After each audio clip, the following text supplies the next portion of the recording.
Hello friends. Aishwarya को जोया का call आता है तो ऐश्वर्या उससे बात करने लगती है। जोया से बात करने के बाद ऐश्वर्या जैसे ही सोने जाती है तभी कोई आकर ऐश्वर्या के कमरे का दरवाजा खटखटाता है तो ऐश्वर्या गुस्से में जाकर दरवाजा खोलती है, लेकिन बाहर एकांश को देखकर वो शॉक हो जाती है। फिर ऐश्वर्या और एकांश थोड़ी देर बात करते हैं। उसके बाद एकांश अपने कमरे में चला जाता है और जाकर रजत से बात करता है और सो जाता है।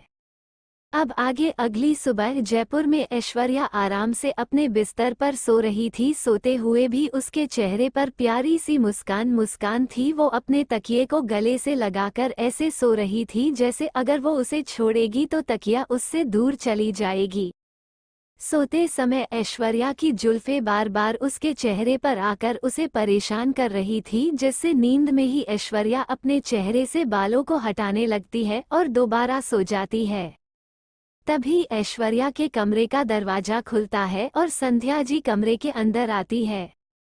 कमरे में आकर संध्या जी देखती है कि ऐश्वर्या अभी भी आराम से सो रही है। ऐश्वर्या नींद में ही मुस्कुरा रही थी, जिसे देखकर संध्या जी के भी चेहरे में भी प्यारी सी स्माइल आ जाती है। फिर संध्या जी जाकर ऐश्वर्या के सर में प्यार से हाथ फेर कर कहती है, बेटा उठिए, देखिए सुबह हो गई है। जिस पर ऐश्वर्या अपनी आंखें बंद किए ही कहती है, माँ बस 10 मिनट और सोने दीजिए ना प्लीज। ऐश्वर्या की बात सुनकर संध्या जी कहती है, बेटा उठ जाइए, आज हमें मंदिर भी चलना है, नीचे काकी सा आपका इंतजार कर रही है। तो ऐश्वर्या उठकर अंगड़ाई लेते हुए कहती है, औक माँ हम नहा कर आते हैं। ऐश्वर्या की बात सुनकर संध्या जी उसके माथे पर प्यार से किस करके कहती है, गुड गर्ल, और इतना कहकर वो वहां से चली जाती है। फिर ऐश्वर्या अपने बेड से उठकर नहाने चली जाती है। थोड़ी देर बाद हॉल में नीचे सभी पहले से ही मंदिर जाने के लिए तैयार होकर बैठे थे। तभी देव कहता है, दादी और कितना टाइम लगेगा? जिसे सुनकर संध्या जी कहती है, बस देव बेटा ऐश्वर्या आ जाए फिर हम सब चलते हैं। तभी देव सीढ़ियों की तरफ देखकर कहता है, लीजिए अब तो प्रिंसेस भी आ गई। देव की बात सुनकर सभी सीढ़ियों की तरफ देखने लगते हैं। ऐश्वर्या को देखकर महिमा जी और दीक्षा जी के चेहरे पर मुस्कान आ जाती है। और हमारे एकांश तो अपने होश में नहीं थे ऐश्वर्या को देखकर। पिंक लहंगा में ऐश्वर्या बला की खूबसूरत लग रही थी। उसने अपने बालों को खुला छोड़ रखा था जो उसकी कमर तक आ रहे थे। मेकअप के नाम पर उसने सिर्फ काजल और बिंदी लगाई थी और लहंगा की मैचिंग की ज्वेलरी पहन रखी थी। ऐश्वर्या के चलने से उसकी पायल की आवाज पूरे महल में सुनाई दे रही थी। आज ऐश्वर्या किसी परी की तरह लग रही थी, जिसे देखकर एकांश अपनी पलकें झपकाना ही भूल गया था। उसकी धड़कनें तेज हो गई थी। एकांश अपने दिल पर हाथ रखकर अपने मन में कहता है, अब मेरी जान लेकर ही मानोगी क्या?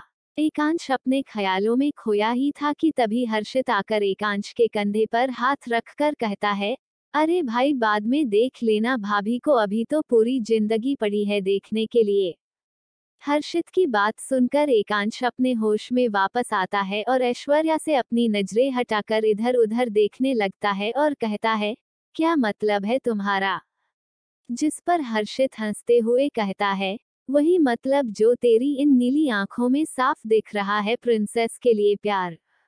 जिसे सुनकर एकांश घूरकर हर्षित को देखने लगता है और कहता है, तुम कुछ ज्यादा ही बोलने लगे हो, लगता है तुम्हें पुराना अवतार दिखाना ही पड़ेगा। एकांश की बातें सुनकर हर्षित अपने हाथ जोड़कर माफी मांगते हुए कहता है, माफ करो मेरे बाप, तुमसे तो कुछ कहना ही बेकार है। और इतना कहकर वहां से भाग जाता है। और वही कार्तिक जब ऐश्वर्या को देखता है तो अपनी आंखें छोटी करके कहता है, आज शैतान इतनी शांत कैसे है? तभी ऐश्वर्या कार्तिक को घूर कर देखती है तो जिससे कार्तिक नकली हंसी हंसते हुए अपने दांत दिखा देता है। वही ऐश्वर्या आकर पहले सभी का आशीर्वाद लेती है। तो दादी ऐश्वर्या को अपने गले से लगाकर उसकी बलायां लिए हुए कहती है, कितनी प्यारी लग रही है हमारी बच्ची, किसी की नजर न लगे आपको। तभी दीक्षा जी आकर अपनी आंखों से काजल निकालकर ऐश्वर्या के कान के पीछे लगाते हुए कहती है, सच में आज बहुत सुंदर लग रही है आप। इतना कहकर मुस्कुरा देती है। जब एकांश ये सब देखता है तो उसके चेहरे पर प्यारी सी स्माइल आ गई थी। ये सब देखकर जय जी और संध्या जी के आंखों में खुशी के आंसू आ जाते हैं। तभी हर्षिता एक्साइटेड होकर कहती है, बड़ी माँ अब तो दीदी भी आ गई है, चलिए ना हम मंदिर चले। तो संध्या जी अपने आंसू को छुपाकर कहती है, हाँ हाँ चलिए। और इतना कहकर वो सभी महल से एक साथ कुलदेवी के मंदिर के लिए निकल जाते हैं। ऐश्वर्या, हर्षिता और एकांश तीनों एक काम में थे और बाकी के परिवार वाले दूसरी काम में थे। वहीं दूसरी तरफ जोधपुर में चौहान पैलेस, वंदना जी परेशान होकर अपने कमरे में घूम रही थी और अपने आप से कहती हैं, सिद्धार्थ आप कहाँ गए हैं, कम से कम अपनी माँ को एक बार कॉल करके बता तो सकते थे। तभी विक्रम जी कमरे के अंदर आते हुए कहते हैं, आप इतना परेशान क्यों हो रही है, वो बाहर घूमने ही तो गए हैं। फिर बेड पर बैठते हुए आगे कहते हैं, आ जाएंगे शाम तक। जिस पर वंदना जी जाकर विक्रम के पास खड़ी होकर कहती है, आपने ही बिगाड़ कर रखा है हमारे प्यारे बच्चे को, देखिए अब हमें एक कॉल करना भी जरूरी नहीं समझा उन्होंने। वंदना जी को परेशान देखकर विक्रम उन्हें अपने पास बैठाता है और समझाते हुए कहता है, वो हमारा बेटा है, उसे कोई हाथ भी नहीं लगा सकता, इसलिए अब आप उसकी चिंता करना बंद कीजिए। लेकिन तभी वंदना जी परेशान होकर कहती है, पर वो इतना ही कह पाई थी कि उससे पहले ही विक्रम कहता है, हमारी बात हुई है, सिद्धार्थ है वो अपने दोस्तों के साथ है, अब आप खुश। जिसे सुनकर वंदना जी हाँ में अपना सर हिला देती है। वहीं दूसरी तरफ वन लैम्बोर्गिनी कार और उसके पीछे दो महिंद्रा कार्स बड़ी तेजी से सड़कों पर दौड़ रही थी। उन कार में बहुत लाउड म्यूजिक बज रहा था और सभी फुल मस्ती कर रहे थे। तभी एक लड़की जिसने रेड कलर की वन पीस पहनी थी, जिसका नाम टीना था, वो कार में खड़ी होकर अपने हाथों को फैलाते हुए चिल्लाते हुए कहती है, सिड और तेज। तभी सिद्धार्थ कहता है, ऑक बेबी, और इतना कहकर वो और का तेज चलाने लगता है। थोड़ी देर में उसकी कार एक मंदिर के से आकर रुकती है, जिसे देखकर टीना कंफ्यूज होकर सिद्धार्थ से पूछती है, What happened baby? जिस पर सिद्धार्थ शातिर मुस्कान हंसते हुए कहता है, Nothing baby, let's fun। और इतना कह के वो अपनी बड़ी ही स्टाइल से कार से नीचे उतर जाता है और जाकर महिंद्रा कार के बोनट पर बैठ जाता है। और टीना आकर सिद्धार्थ के पास बड़े घमंड से खड़ी हो जाती है और नखरे करते हुए सिद्धार्थ से कहती है, बेबी यहाँ कैसा फन। तभी सिद्धार्थ को वही एक लड़की दिखती है और उसे देखकर वो टीना की तरफ कुछ इशारा करता है।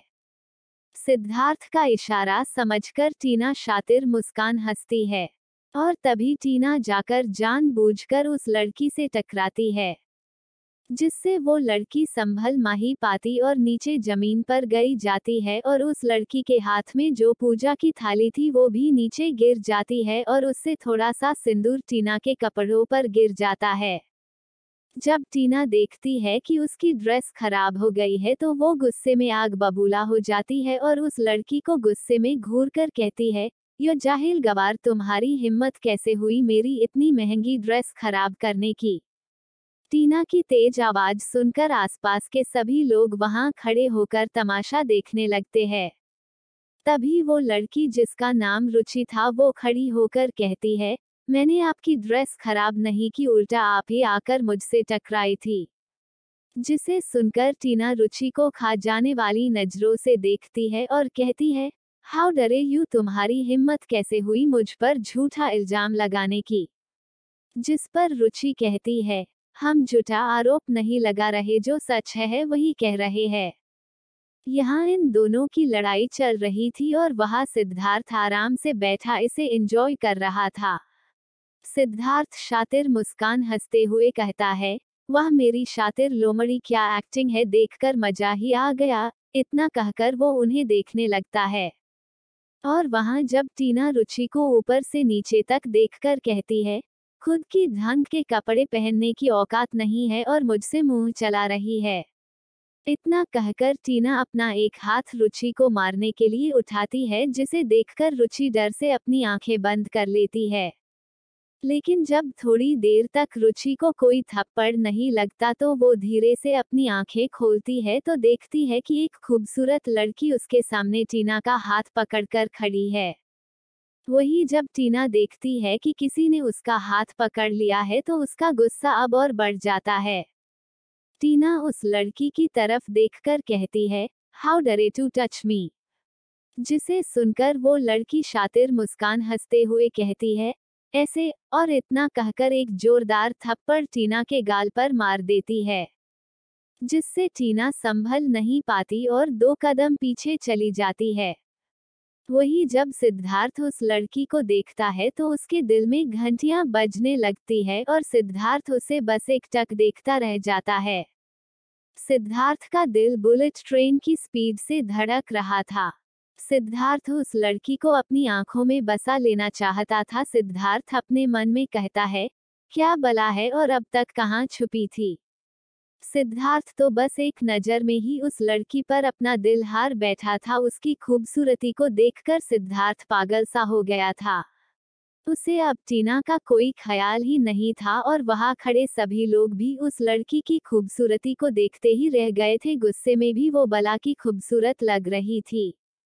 वही जब टीना देखती है कि सिद्धार्थ उसकी तरफ ध्यान न देकर उस लड़की को देख रहा है तो वो गुस्से से पागल हो जाती है और गुस्से में उस लड़की की तरफ अपनी लाल आंखों से देखती है जैसे अभी उसे जिंदा खा जाए।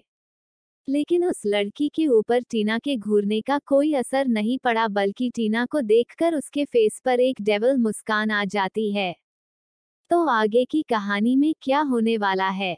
आखिर कौन है ये खूबसूरत लड़की? और टीना अपने थप्पड़ का जवाब कैसे देगी? और वो टीना को देखकर क्यों हंस रही थी? क्या सिद्धार्थ इसमें टीना का साथ देगा या नहीं? जयपुर में सभी महल कुल देवी के मंदिर के लिए निकल जाते हैं और वहीं दूसरी तरफ सिद्धार्थ बिना किसी को कुछ बताए अपने दोस्तों के साथ राजस्थान घूमने निकल जाता है। वो सभी एक मंदिर के पास आकर रुकते हैं जहां टीना जानबूझकर रुचि से टकरा जाती है और उसे थप्पड़ मारने वही होती है कि तभी एक लड़की आकर टीना को ही थप्पड़ मारी देती है। उस लड़की की खूबसूरती देखकर सिद्धार्थ के दिल में घंटी बजने लगती है और वो टीना को भूल जाता है। अब आगे, जब टीना देखती है कि सिद्धार्थ उसे इग्नोर करके उस लड़की को देख रहा है तो टीना गुस्से में पूरी लाल हो जाती है। टीना अपनी लाल आंखों से उस लड़की को घूर कर देखते हुए कहती है, तुम्हारी हिम्मत कैसे हुई मुझे थप्पड़ मारने की? शायद तुम्हें पता नहीं मैं किसकी बेटी हूँ। टीना की बातें सुनकर वो लड़की पहले टीना को ऊपर से नीचे तक देखती है, फिर हंसते हुए कहती है, मुझे तुम जैसी घटिया लड़की के बारे में जानने की कोई जरूरत भी नहीं है। लेकिन उसके हर एक शब्द में कड़वाहट साफ नजर आ रही थी। वो दोनों बात कर ही रही थी कि तभी पीछे से हैंडसम लड़का आकर कहता है, प्रिंसेस आप यहाँ हैं और हम सब वहाँ आपको कब से ढूंढ रहे हैं। जी ये लड़की कोई नहीं बल्कि ऐश्वर्या ही है। जब ऐश्वर्या देखती है कि टीना जानबूझकर रुचि को परेशान कर रही है तो उससे रहा नहीं जाता और वो रुचि की मदद करने आ जाती है। पीछे से किसी की आवाज सुनकर ऐश्वर्या पलटकर देखती है तो वहां देव और कार्तिक खड़े थे। लेकिन टीना अभी भी ऐश्वर्या को घूर रही थी और फिर टीना ऐश्वर्या को अपनी उंगली दिखाकर वॉर्न करके कहती है, बहुत पछताओगी तुम। टीना की बात सुनकर ऐश्वर्या का दिमाग खराब हो जाता है। ऐश्वर्या फिर 1 मिनट तक कुछ सोचती है, फिर बिना रुके 2 थप्पड़ और टीना के गाल पर मार देती है, जिसे देखकर सिद्धार्थ और वहां खड़े सभी लोग चौंक गए थे, सिर्फ कार्तिक को छोड़कर। अब टीना के दोनों गालों पर ऐश्वर्या की उंगलियों के निशान पड़ गए थे। टीना की हालत देखकर वहां खड़े सभी लोग हंस रहे थे और टीना अपने एक गाल पर हाथ रखकर सभी को गुस्से में देख रही थी। ऐश्वर्या फिर टीना को गुस्से में घूर कर देखती है और कहती है, अगर इतने थप्पड़ से भी तुम्हारा मन नहीं भरा हो तो बताओ। तभी टीना देखती है कि सिद्धार्थ इतना सब देखकर भी कुछ नहीं बोल रहा तो टीना को बहुत गुस्सा आता है और टीना रोते हुए सिद्धार्थ के पास चली जाती है और रोते हुए कहती है, बेबी उस लड़की ने मुझे मारा और इतना कहकर सिद्धार्थ को अपना गाल दिखाने लगती है। और वही देव ऐश्वर्या से कहता है, प्रिंसेस चलिए मंदिर में आपका सब इंतजार कर रहे हैं। जिसे सुनकर ऐश्वर्या मुस्कुराते हुए देव से कहती है, जी बस 1 मिनट, और इतना कहकर वो रुचि के पास जाकर उसकी चिंता करते हुए पूछता है, आप ठीक तो है ना? तो रुचि मुस्कुराकर कहती है, जी हम ठीक है और थैंक्स हमारी हेल्प करने के लिए। जिसे सुनकर ऐश्वर्या भी मुस्कुराकर कहती है, अरे इसमें थैंक्स वाली क्या बात है, ये हमारा तो फर्ज था।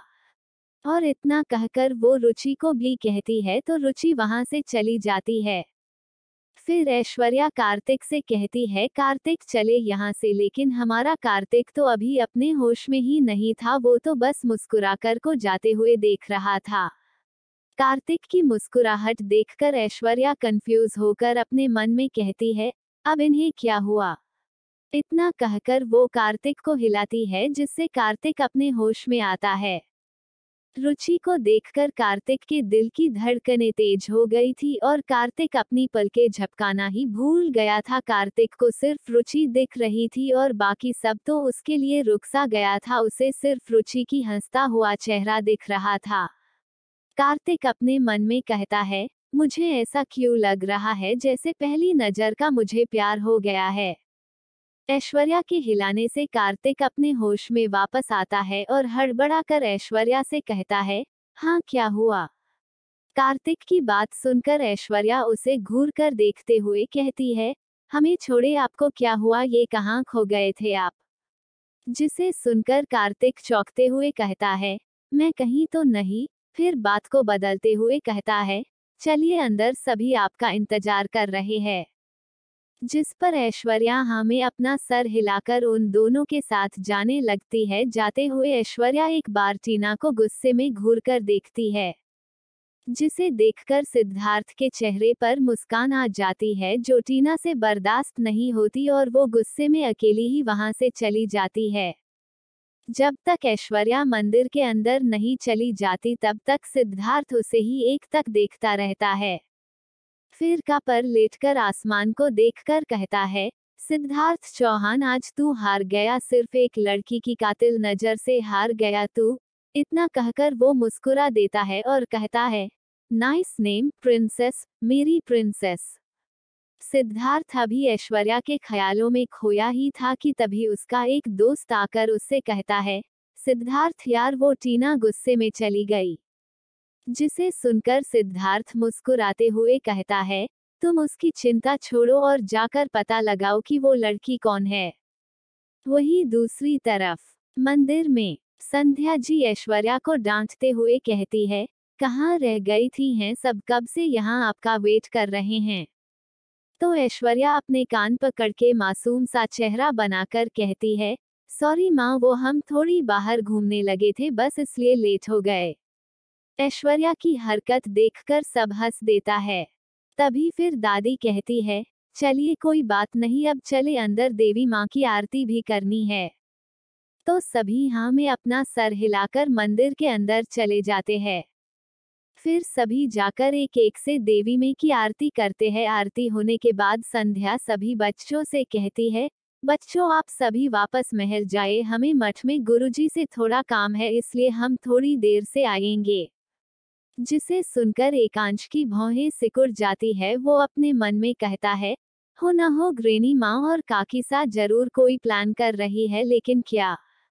तभी दादी एकांश से कहती है, मेरे प्यारे बंटू ज्यादा मत सोचो वरना आपके बाल झड़ने लगेंगे। दादी की बात सुनकर सभी हंसने लगते हैं और एकांश चिढ़ जाता है और वहां से बाहर चला जाता है। और ऐश्वर्या बाकियों के साथ महल वापस आ जाती है। महल वापस आकर ऐश्वर्या सीधे अपने कमरे में चली जाती है। कार्तिक अभी भी रुचि के ख्यालों में खोया था। कार्तिक को रुचि सादगी और उसका निडर स्वभाव बहुत पसंद आया था। कार्तिक अपने बेड पर लेटते हुए अपने मोबाइल में रुचि की फोटो देख रहा था जो उसने छुपकर खींची थी। फोटो में रुचि स्माइल कर रही थी, जिसे देखकर कार्तिक भी स्माइल करने लगता है। कार्तिक अपने आप से कहता है, कितनी प्यारी आंखें इनकी।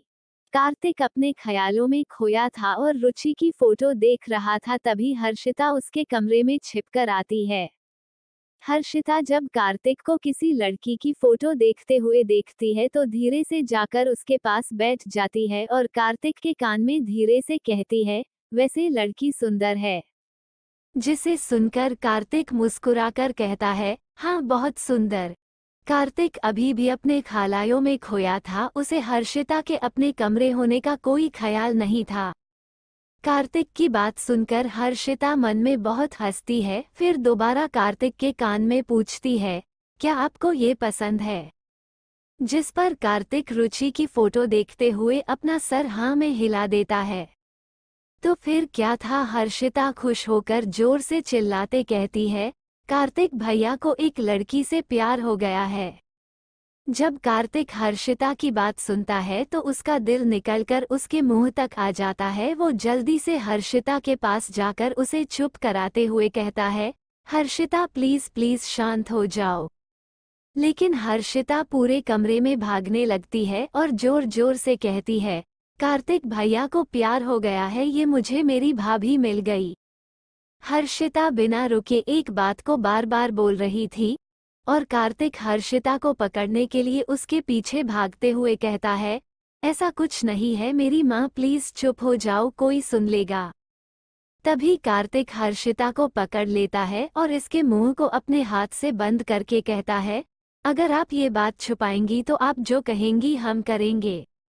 कार्तिक की बात सुनकर हर्षिता चुप हो जाती है और अपनी चमकती आंखों से कार्तिक को देखकर कहती है, प्रॉमिस। तो कार्तिक कहता है, पीएमआईज, जिस पर हर्षिता कार्तिक से दूर होते हुए छोटे बच्चों के जैसे कहती है, नहीं ये नहीं, आप पिंकी प्रॉमिस करो। हर्षिता की बात सुनकर कार्तिक कंफ्यूज हो जाता है और कहता है, ये पिंकी प्रॉमिस क्या होता है? जिसे सुनकर हर्षिता अपना माथा पीटकर कहती है, हे भगवान, आप पिंकी प्रॉमिस नहीं जानते। तो कार्तिक मासूमों छोटे बच्चों की तरह न में अपना सर हिला देता है। तो फिर हर्षिता कार्तिक अपने साथ सोफे पर बैठाते हुए कहती है, चलो ठीक है, हम आपको बताते हैं। जिस पर कार्तिक हाँ कहता है तो हर्षिता अपनी एक उंगली से कार्तिक को जोड़कर कहती है, इसे कहते हैं पिंकी प्रॉमिस। जिसे देखकर कार्तिक घूरकर हर्षिता को देखता है तो हर्षिता कहती है, आप हमें घूर क्यों रहे हैं? जिस पर कार्तिक कोई जवाब नहीं देता और हर्षिता से कहता है, आप पक्का ये बात किसी को नहीं बताएंगी? तो हर्षिता भी मुस्कुराकर हाँ में सर हिला देती है, जिसे देखकर कार्तिक गहरी सांस लेता है और हर्षिता से कहता है, ठीक है तो अभी आप जाइए यहाँ से, हम बाद में बात करते हैं आपसे। इतना कहकर वो हर्षिता को अपने कमरे से बाहर भेज देता है और खुद से कहता है, हो बच गए आज। तो आगे की कहानी में क्या होने वाला है? क्या सिद्धार्थ ऐश्वर्या का पता लगा पाएगा? और टीना ऐश्वर्या से अपना बदला कैसे लेगी? और आखिर संध्या जी दादी जी मठ क्यों गए थे? और कार्तिक का प्यार कौन सा रंग लाएगा? और हर्षिता कार्तिक से आगे क्या करवाएगी? और आपको ये एपिसोड कैसा लगा, प्लीज कमेंट में जरूर बताएं। तब तक के लिए भी